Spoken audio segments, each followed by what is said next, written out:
계속해서 나 같은 죄인을 살리신 우리 주님의 귀하고 놀라운 은혜를 기뻐하고 감사하는 마음으로 이 마지막 찬양 올려드렸으면 좋겠습니다. 우리의 찬양을 받으시기 합당하신 거룩하신 주님만을 높여드립니다.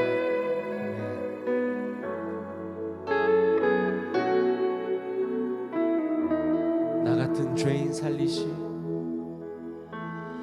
나 같은 죄인 살리신 주 은혜 놀라워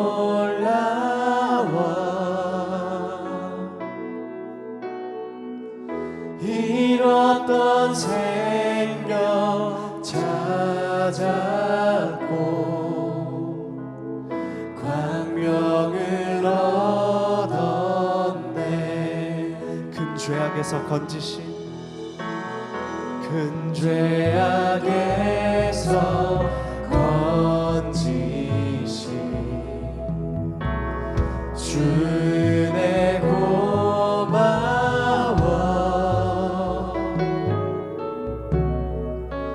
나 처음 믿은 그 시간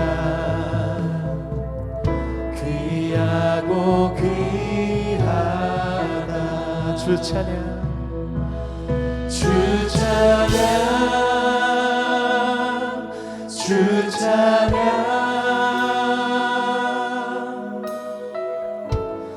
내 마음 다해 주 찬양 주 찬양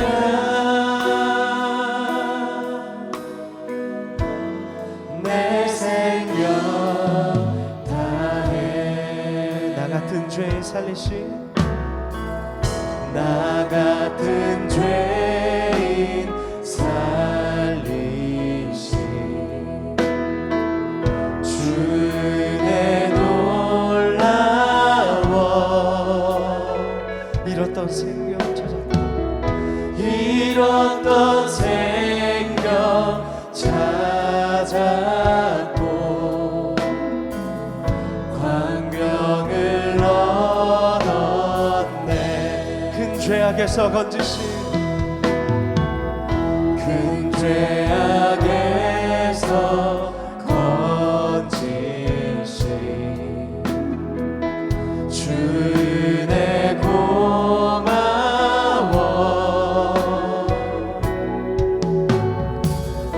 나 처음 믿은 그 시간 귀하고 귀하다. 주 찬양 주 찬양 주 찬양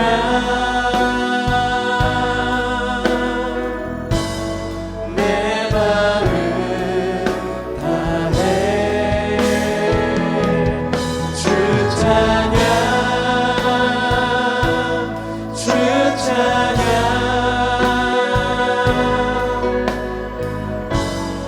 내 생명 이제껏 내가 산 것도 이제껏 내가 산 것도 주님의 은혜라.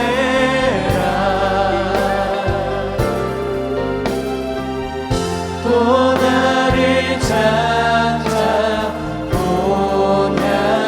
인도해 주시니 인도해 주시. 거기서 우리 영원히 거기서 우리 영원히 주님의 은혜로 해처럼 밝게 살면서 해처럼 밝게 살면 영원토록 주 찬양하리라. 주 찬양하리라.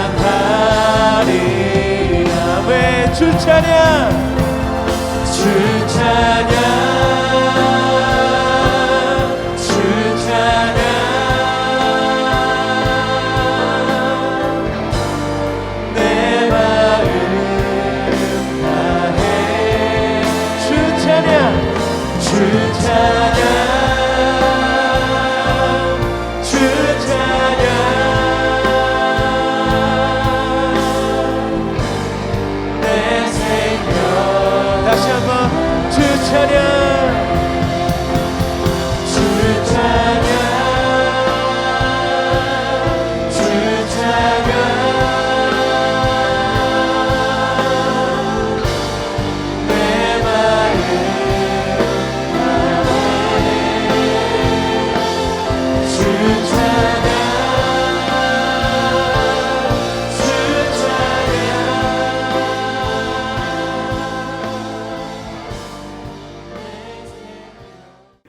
오늘도 복된 오늘을 허락해 주신 주님께 감사하는 마음으로 우리 함께 사도신경으로 우리의 신앙을 고백하도록 하겠습니다.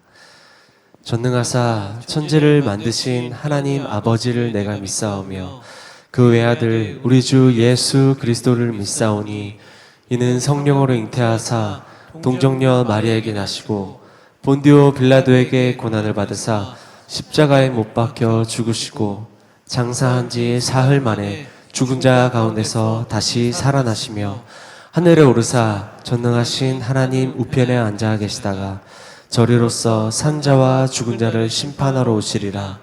성령을 믿사오며 거룩한 공예와 성도가 서로 교통하는 것과 죄를 사하여 주시는 것과 몸이 다시 사는 것과 영원히 사는 것을 믿사옵나이다. 아멘.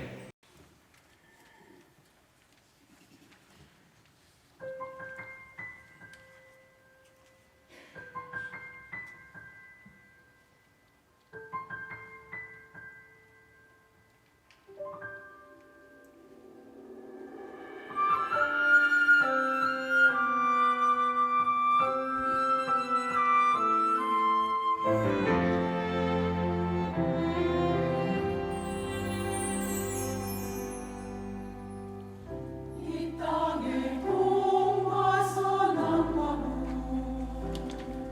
가득한 죄악 용서하소서. 모든 우상들은 무너지고 주님만 높이는 나라 되게 하소서.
우리가 계속해서 복음에 대한 말씀을 나누고 있습니다.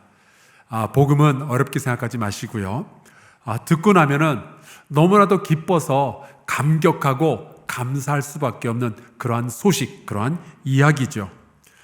근데 때로는 이 복음은 들을 때는 도대체 무슨 소리인지 실감도 안 가고 이해도 되지 않아서 잘 모르고 있다가 시간이 지난 후에 나중에 그 의미를 깨닫고 그제서야 감사하고 기뻐하고 감격하고 그럴 수도 있는 겁니다. 사실은 제가 그랬거든요. 제가 복음을 처음으로 들었던 것은 유치원 때쯤이었을 거예요. 그 이후로 주일학교를 계속 다니면서 교회에 오기만 하면은 선생님들로부터 복음에 대한 이야기를 계속 들었지만 사실은 별 실감이 나질 않았었습니다. 그러다가 복음의 의미를 정말로 깊고 무겁게 깨닫고 너무 감격스러워서 울었던 시간은요, 사실은 대학 들어가고 그 다음 이야기였어요. 이번 추석 때 갑자기 아나운서 오수진 씨의 몇 년 전 뉴스가 올라왔습니다. 이분은 그 방송국에서 일기예보를 전해주는 아나운서였고 체격도 좋고 또 건강한 분이었다고 그래요. 이분이 그때는 이제 결혼할 남자도 있었고요. 그런데 결혼식을 한 2주 정도 앞둔 어느 날 몸이 갑자기 아프고 막 열이 나더라는 거죠. 근데 이 열이 떨어지질 않으니까 이제 병원으로 급하게 갔더니 바로 그냥 중환자실로 입원을 시키더래요. 알고 보니까 확장성 심근벽증이라는 아주 이상한 병에 걸려가지고 심장이 그 당시에 18%만 작동을 하더라 합니다. 이 심장이 안 움직이니까 연달아서 이제 몸의 여러 가지 장기들이 같이 무너지기 시작하는데 폐에서는 물이 차가지고 숨이 잘 안 쉬어지고 신장이 또 망가지니까 투석을 해야 되고 오수진 아나운서가 병원에서 이게 너무 아프고 힘이 드니까 아빠한테 그렇게 이야기를 했대요. 아빠, 나 이제 그만하고 싶어요. 그런데 그 말을 남기고 그냥 의식을 잃어버린 겁니다. 아빠는 도리상 이제 딸과 결혼을 약속하고 병간호를 하고 있던 그 사위가 될 그 남자에게 자네 이제는 내 딸을 떠나도 되네 이야기를 할 정도로 아주 심각한 상황이었던 거죠. 그러던 어느 날 오수진 아나운서가 정신이 들어서 깨어보니까 심장 이식 수술을 받고 살아난 거예요. 알고 보니까 어디선가 갑자기 심장 기증자가 나타났고 결혼식을 하기로 했던 바로 그날 이 아나운서는 심장 이식 수술을 받은 겁니다. TV 드라마에서나 보던 그런 일이 자기한테 벌어졌다고 하니까 처음에는 실감이 나질 않더래요. 살기는 살았지만. 그런데 이제 일상으로 돌아가기 위해서 이제 병원에서 재활도 하고 그러면서 이제 조금씩 이해가 되기 시작한 거죠. 누군가가 죽어가면서 나에게 심장을 전해줬구나. 근데 그런 생각을 하니까 얼마나 미안하던지 죄의식이 먼저 자기를 사로잡더래요. 나는 살았지만 나 때문에 누군가는 지금 굉장히 슬퍼하고 있겠구나. 나에게 심장을 준 그 사람은 어떤 가정의 어떤 부모의 딸일 수도 있고 아들일 수도 있고 어쩌면 누군가가 정말로 사랑했던 사람이었을 수도 있겠구나. 그 생각을 하면 할수록 너무 미안한 거죠. 그런데 어느 순간 내가 어떻게 해서 얻은 생명인데 이렇게 죄의식만 가지고 미안해만 하면서 살아가면 안 되지 않나 그런 생각이 든 거예요. 나에게 심장을 준 그 사람 목까지 내가 더 기뻐하고 더 감사하면서 더 좋은 인생을 살아야 되지 않겠는가 이 생각이 든 거죠.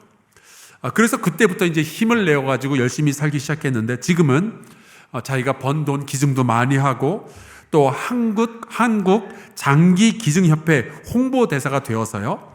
기회만 있으면은 장기 기증으로 살아난 자기의 이야기 그리고 이 장기 기증이라는 것이 얼마나 소중한 것인지를 전국에 전하면서 살고 있는 거예요. 이분이 이렇게 이야기를 해요. 당신이 준 심장 지금도 내 안에서 잘 뛰고 있습니다. 정말 아름다운 고백이죠. 여러분 지금 여러분이 어느 정도로 실감하고 있는지는 잘 모르겠지만 여러분은 하나님의 은혜로 예수 그리스도의 십자가 죽음으로 죄의 용서함을 받고 영원한 생명을 얻으신 줄로 믿습니다. 이것을 우리가 구원이라고 부르죠. 여러분은 그러니까 은혜로 구원을 받으신 분들인 거예요. 자, 그러니까 우리 양옆으로 축하 인사를 나누도록 하겠습니다. 축하드립니다. 인사하겠습니다.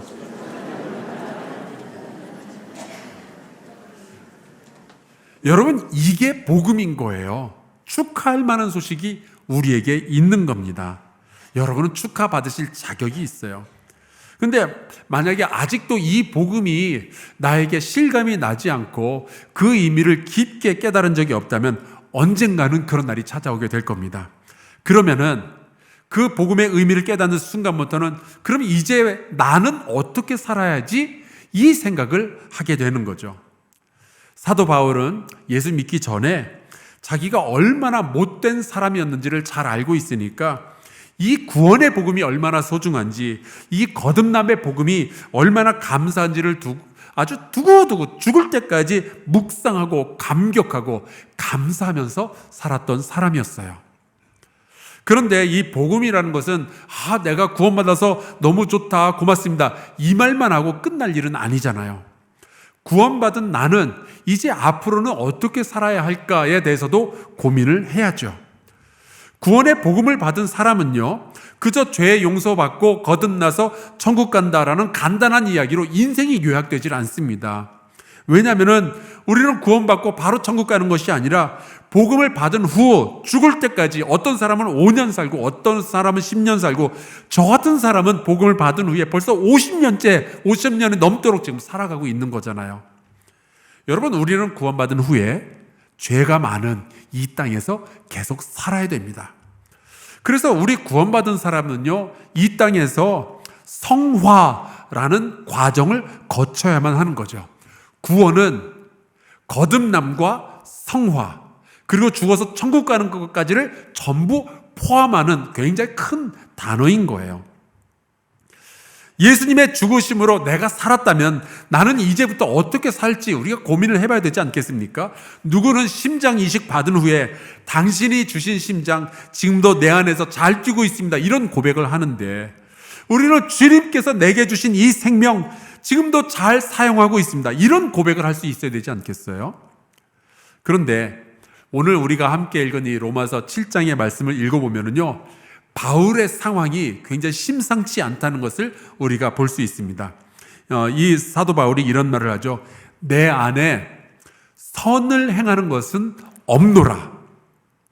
오라, 나는 곤고한 사람이로다. 여러분, 지금 바울의 마음이 어떤 것 같습니까? 기쁘고 즐거운 건 아니겠죠? 제가 보기에 굉장히 슬프고 괴로워하고 있습니다. 고민하고 있는 거예요. 그래서 제가 이 말씀을 읽으면서 그런 질문이 떠오르는 겁니다. 아니, 구원받은 사람이 도대체 왜 이러고 있는 걸까? 저는 이 사도 바울의 고백과 이 사도 바울의 로마서를 통해서 오늘은 구원을 받은 사람이 반드시 겪어야만 하는 어떤 아픔에 대한 이야기를 여러분과 함께 나누고 싶어요. 그것은 죄를 아파하는 겁니다. 바울이 도대체 무슨 죄를 지었는지는 잘 모르겠지만 바울이 이제 로마서를 써서 로마의 교인들에게 보낼 때요, 이 사람은 그 직분이 사도였어요. 선교사였습니다. 당시 초대교회에서 가장 유명한 설교자였고요, 기도를 하면은 치유의 역사도 일어나는 능력의 종이었어요. 그런데도 사도 바울은 내가 여전히 죄악과 싸우고 있다, 죄악 때문에 너무 힘들다, 이 고백을 로마 교회 성도들에게 그냥 터놓고 이야기를 하는 거예요. 그리고 바울은요, 자기의 능력과 자기의 양심, 자기가 가지고 있는 율법으로 싸우는데 이게 너무 피곤하다, 아무리 봐도 나는 이 싸움에서 승산이 없는 것 같다, 이런 이야기를 하는 거죠. 오호라, 나는 곤고한 사람이로다. 누가 나를 이 사마의 몸에서 건져내겠느냐, 나 너무 힘들다, 이 고백이에요. 지금 바울은 구원받고 성화의 과정 속에서 지금 살아가고 있는데 뭔가 큰 벽을 만난 것 같은 거예요.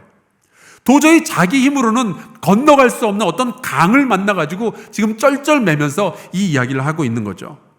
예수 그리스도의 장성한 분량에까지 이르고 싶고 또 더 거룩한 삶을 살고 싶은데 자기의 삶에서는 예수의 그리스도의 향기가 막 풀풀 풍겨나면 좋겠는데 자기 자신을 들여다보니까 여전히 죄와 실수에서 완전히 벗어나질 못한 거예요.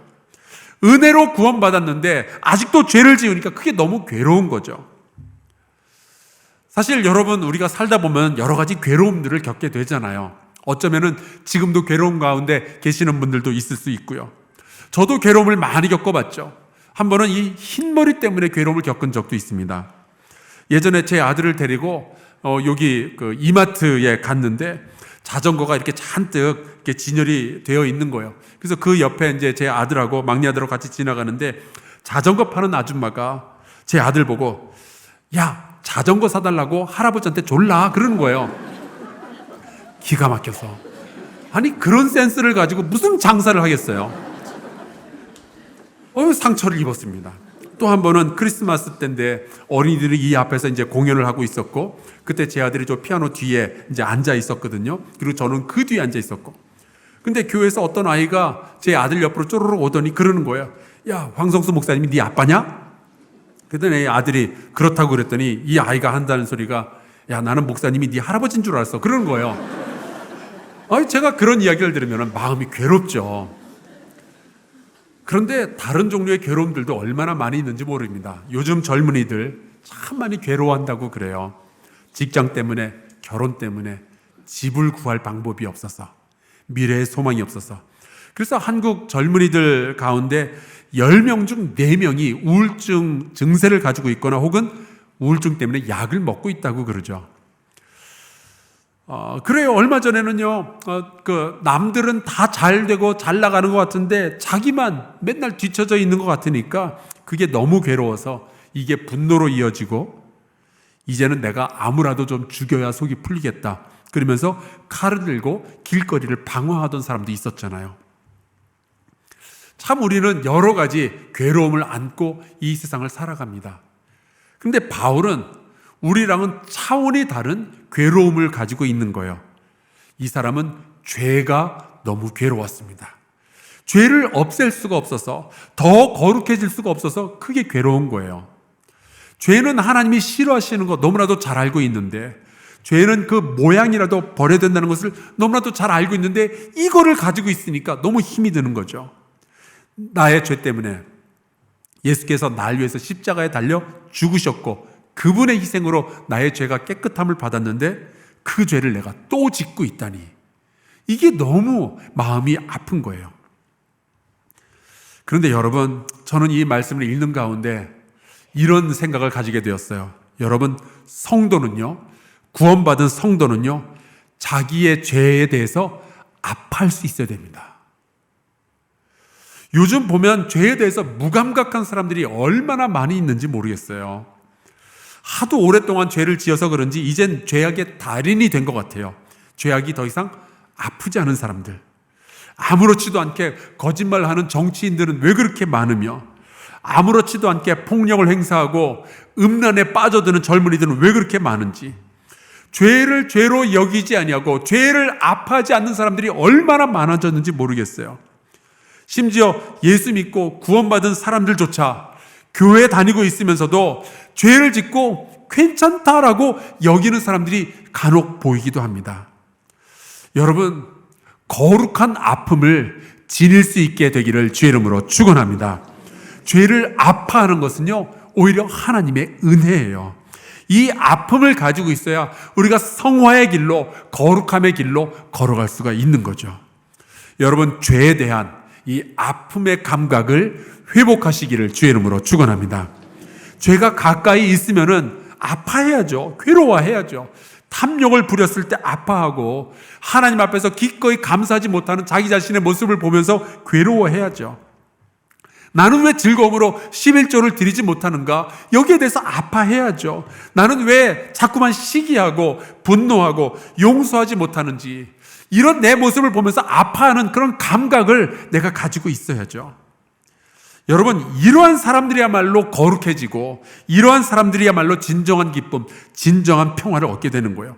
이러한 사람들, 죄악에 대해서 아파하는 사람들, 근심하는 사람들에 대해서 사도 바울이 이런 이야기를 합니다. 고린도후서 6장, 근심하는 자 같으나 항상 기뻐하고 가난한 자 같으나 많은 사람을 부유하게 하고 아무것도 없는 자 같으나 모든 것을 가진 자로다. 여러분, 죄 때문에 근심할 줄 아는 사람이 진정한 기쁨을 얻게 되는 줄로 믿습니다. 이러한 사람이 거룩해지고 풍요로운 삶을 살고 또 모든 것에 감사할 수 있는 사람이 되는 거예요. 그런데 말씀을 읽다 보니까 사도 바울이 이 죄에 대해서 고민하는 가운데 내가 죄 짓는 게 아니라 내 안에 있는 죄가 죄를 짓는 거다, 이런 이야기를 해요. 처음 볼 때는 이거 책임을 회피하는 거 아닌가, 그런 생각이 얼핏 들죠. 이 말씀은 내 잘못이 아니다, 그런 뜻이 아닙니다. 나는 책임 없다, 심신미약으로 죄 지었기 때문에 정상 참작을 해달라, 이런 말이 아닙니다. 사도 바울이 말하고 싶은 건 이거예요. 내가 구원받은 성도인데 여전히 내 안에 죄악의 뿌리가 이렇게 질기게도 남아있구나, 그런 이야기를 하는 거예요. 나는 죄의 용서를 다 받았는데 내 안에 이 죄의 뿌리가 여전히 남아서 이게 또 나를 죄짓게 만드는 거죠. 죄가 내 의지보다 강한 거예요. 조금만 한눈 팔면요, 죄 짓는 것은 금방입니다. 여기서 제 경험을 하나 말씀을 드릴게요. 제가 고등학교 다닐 때 저는 이제 미아리에 살고 있었고요. 저희 큰 누님이 강서구 내발산동에 살고 있었습니다. 그래서 한 번은 제가 미아리에서 이제 내발산동까지 저희 큰 누나네 집까지 버스를 타고 가는데 중간에 이제 서울역에서 내려가지고 버스를 갈아타야 되거든요. 근데 그 버스 정류장에 내려서 보니까 어떤 남자가 좌판을 버려놓고 딱지 3장을 가지고 자리를 요렇게 저렇게 바꾸면서 1,000원을 걸고 그 중에 동그라미가 그려진 딱지를 맞추면은 1,000원을 걸면 5,000원을 준다는 거예요. 제가 그걸 보고 그냥 지나갔어야 되는데 잠시 멈춰서 이렇게 구경을 하다 보니까 제 눈에 보이는 것 같은 거예요. 그 딱지가 맞는 것 같은데 저거구나. 근데 아니나 다를까 제 옆에 있던 아저씨가 제가 딱 찍었던 그거를 자기가 1,000원을 걸어가지고 5,000원을 받아가는 것을 제가 본 겁니다. 그래서 제가 어떻게 했겠어요? 저도 1,000원을 걸고 자신만만하게 도전을 했습니다. 이렇게 바꾸는데 제가 딱 잡았어요. 그래서 이거라고. 그래서 뒤집어 보니까 꽝이더라고요. 어떻게 해요? 1,000원을 잃었는데 이거 만회해야 되지 않겠습니까? 그래서 다시 도전을 했어요. 또 1,000원을 걸고 아저씨가 분명히 천천히 잘 봐 그러면서 요렇게 바꿨는데 제가 딱 보고 있었거든요. 그래서 이거라고 뒤집으니까 또 꽝인 거예요. 그렇게 정신없이 3번째 판에 도전을 하려고 하는데 아까 돈 땄던 아저씨가 저를 말리는 거예요. 학생, 이제 그만하고 집에 가. 그제서야 제가 정신을 차리고 집에 와서 우리 매형한테 그 이야기를 쭉 이렇게 이야기를 했어요. 근데 알고 보니까 이 사람이 야바위꾼들이었더라고요. 돈 땄던 사람하고 한 편이었던 거예요. 40년이 지난 오늘날 제가 그때 일을 생각해 보니까 내가 죄의 유혹에 이렇게 약한 사람이었구나 다시 한번 깨닫게 되는 거죠. 여러분, 지금도 우리 안에는 죄악의 뿌리가 남아 있었어요. 조금만 방심하면은 죄가 나를 움직이는 거예요. 나는 죄를 컨트롤할 능력이 없는 거죠. 나는 선한 삶을 살고는 싶은데 그러기에는 힘이 너무 없는 거예요. 그래서 바울이 이렇게 고백을 합니다. 18절 말씀인데 같이 한번 읽어보겠습니다. 시작.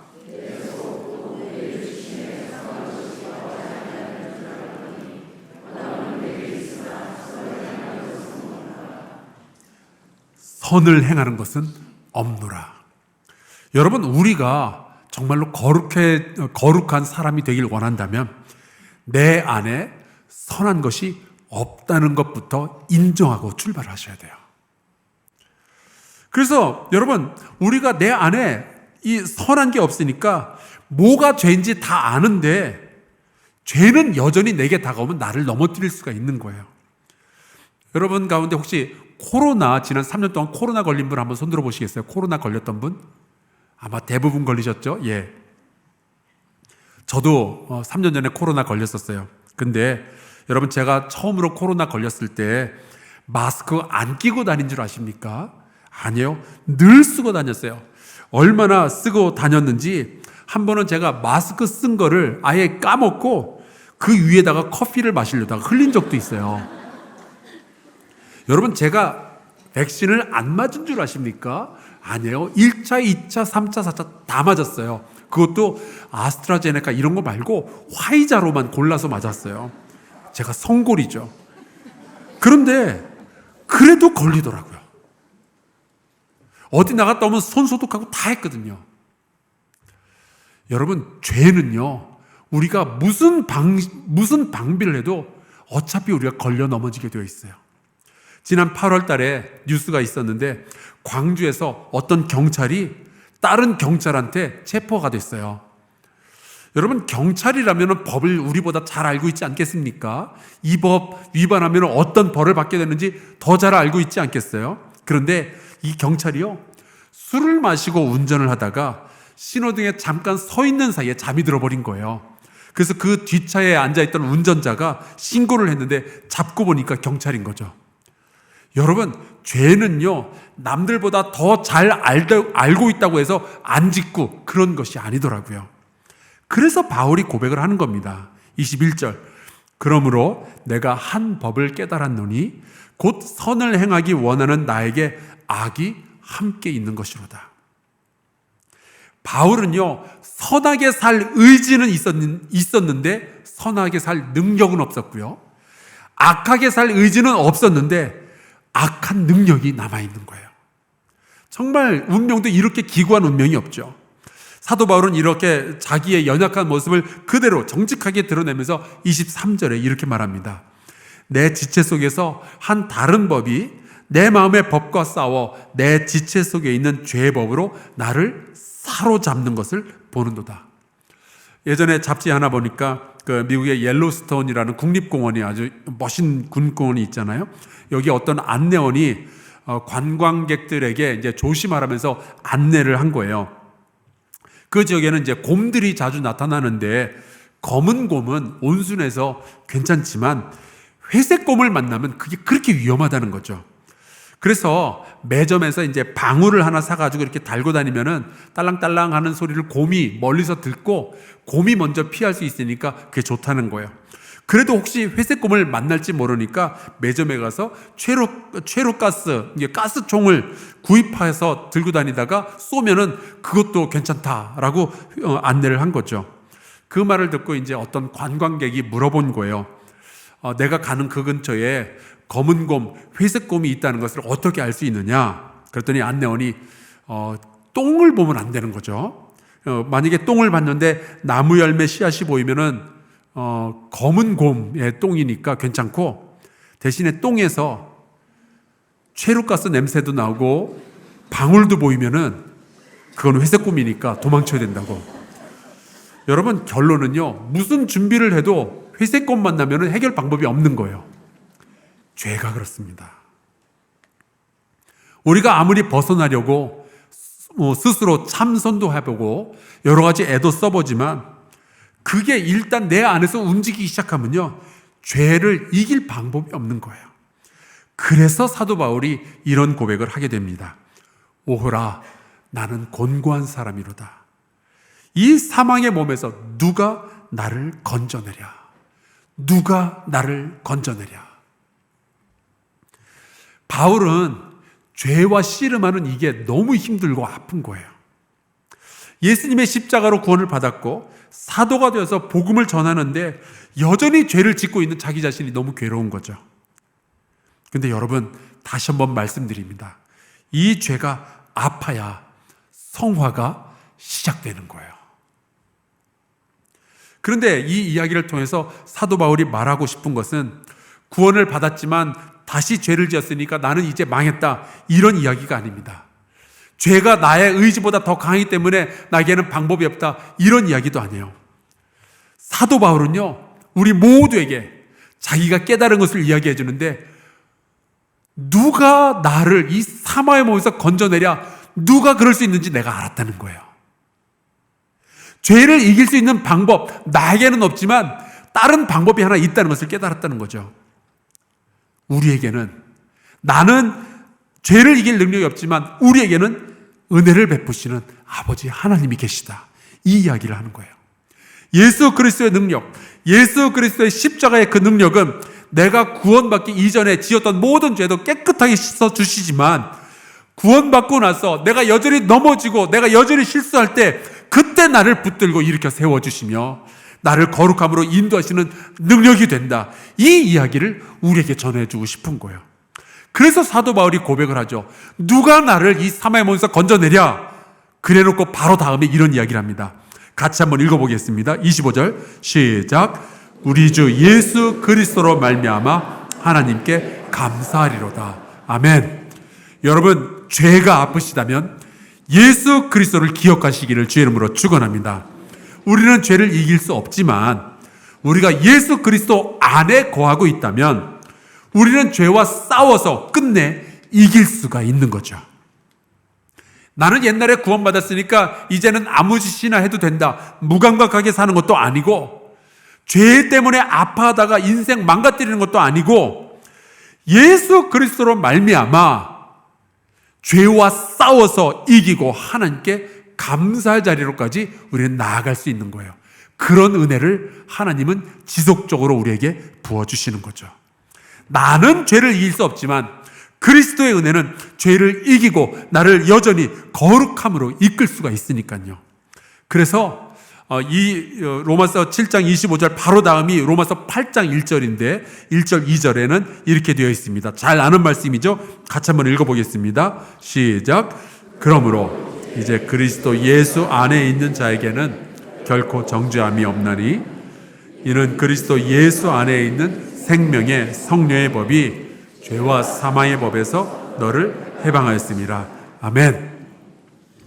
여러분, 우리가 정말 죄가 많은 세상에서 살아가고 있습니다. 그리고 내 안에 남겨져 있는 이 죄악의 뿌리는요, 여러분이 상상하는 것보다 훨씬 강합니다. 여러분, 그렇다고 거룩함을, 성화를 포기하지 마시길 바라요. 예수 믿는 사람이 교회를 다니면서도 아유 나는 구원받았으니까 됐네 그러면서 계속 죄를 지으면서 뻔뻔하게 살아간다면 내가 그래서 교회를 안 다니는 거라면서 복음을 거절하는 사람들도 생길 수 있습니다. 여러분, 우리는 지속적으로 죄를 아파해야 되고요, 죄와 계속해서 싸워야 됩니다. 그때 구원받은 우리는 내 능력, 내 의지 가지고 죄와 싸우는 게 아니라 예수 그리스도의 능력으로 죄와 싸우는 거예요. 죄악의 벽에 부딪혔을 때 여러분 다시 한번 예수 그리스도를 바라보고 예수 그리스도의 능력을 받아서 한 걸음 더 거룩함으로 다가설 수 있기를 주 예수 그리스도의 이름으로 축원합니다. 그래서 우리가 이렇게 매주마다 함께 모여서 예배를 드리는 거예요. 내 힘으로 안 될 것을 아니까 하나님의 임재 가운데 들어가는 거죠. 그래서 우리가 기도하는 겁니다. 내 안에 있는 죄의 힘보다 더 크고 더 강한 예수 그리스도의 힘을 내게 허락하여 주시옵소서 기도하는 거죠. 그래서 우리가 하나님의 말씀을 듣고 있는 겁니다. 죄악은 나를 이길 수 있지만 말씀은 죄를 이길 수 있기 때문에 우리가 그 말씀을 받아서 일주일을 또 살아가게 되는 거죠. 혹시 여러분 죄를 지었는데 아직 회개하지 않고 남아있는 그런 죄들이 있습니까? 이게 죄라는 것을 알기는 아는데 자존심 때문에 회개하지 않고 계시는 분들이 계실까요? 아니면 지금도 이 죄의 습관에 붙들려 계신 분들이 있습니까? 버리지 못한 악한 습관들이 아직 남아있습니까? 남들은 모르지만 내 식구들도 다 모르지만 나는 알고 있는 하나님을 알고 계시는 버려야 하는 죄가 있습니까? 혹시 이 죄 때문에 지금 아파하고 계십니까? 그렇다면 예수 그리스도를 다시 한번 바라보고 그분의 능력을 의지하시기를 주의 이름으로 축원합니다. 예수의 능력을 의지하여서 그 죄를 떠나고 승리자의 기쁨을 누리시기를 간절히 축원합니다. 함께 이 찬송을 부르고 기도하면 좋겠어요. 369장 가사가 이렇게 되죠. 걱정 근심 무거운 짐 우리 주께 맡기세. 피난처는 우리 예수 주께 기도드리세. 우리 약함 아시오니 어찌 아니하릴까. 예수 품에 안기어서 참된 위로받겠네. 같이 찬송하겠습니다.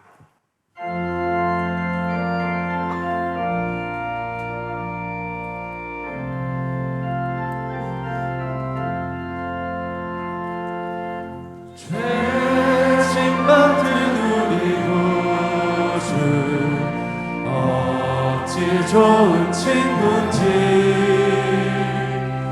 걱정 근심 무거운지 우리 주께 맡기세 주께 고함 없는 보로 복을 받지 못하네 사람들이 어찌하여 아랠 줄을 모를까 시험 걱정 모든 괴로 없는 사람 누군가 부질없이 낙심 말고 기도드려 아뢰세 이런 진실하신 친구 찾아볼 수 있을까 우리 약함하시오니 어찌 아니하랭까 근심 걱정 무거운지 아니 진짜 누군가 피난처는 우리 예수 주께 기도드리세 세상 친구 멸시하고 너를 조롱하여도 예수 품에 안기어서 참된 위로 받겠네